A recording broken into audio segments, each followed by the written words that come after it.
Hello viewers, Attorney Buado here. Welcome to the Criminal Law Jurist.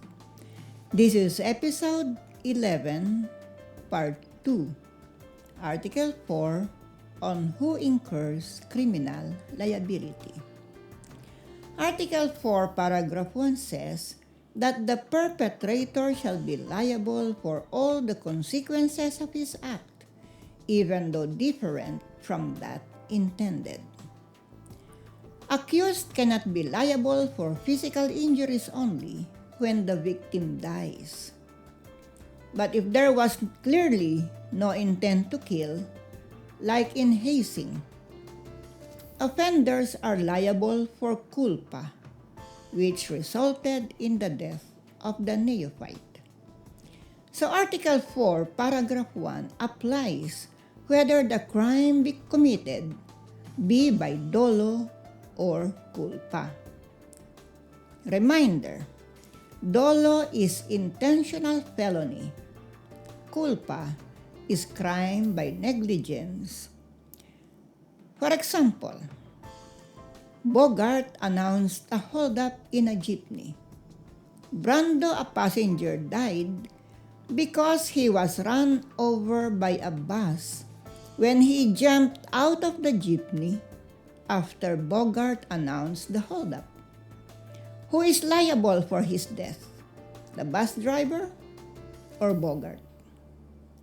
Bogart is liable because his felonious act of announcing his robbery was the proximate cause of Brando's death, although he did not intend that result. So what are the requisites for Article 1 for Paragraph 1 to apply? First, a felony must be committed either by dolo or culpa.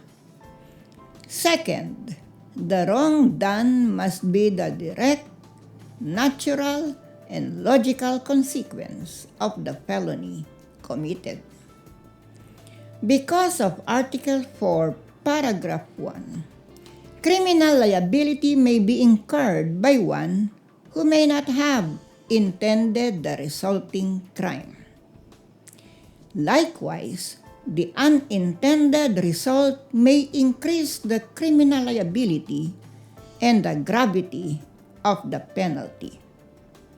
There are 5 factors that may affect the intent and the penalty of the offender: mistake of fact, error in the victim of the blow, mistake of identity, praeter intentionem, or lack of intent to commit so grave a wrong as that committed, and proximate cause. We will take this up next time, but before we end, by way of summary, Article 4 teaches us 3 things. 1.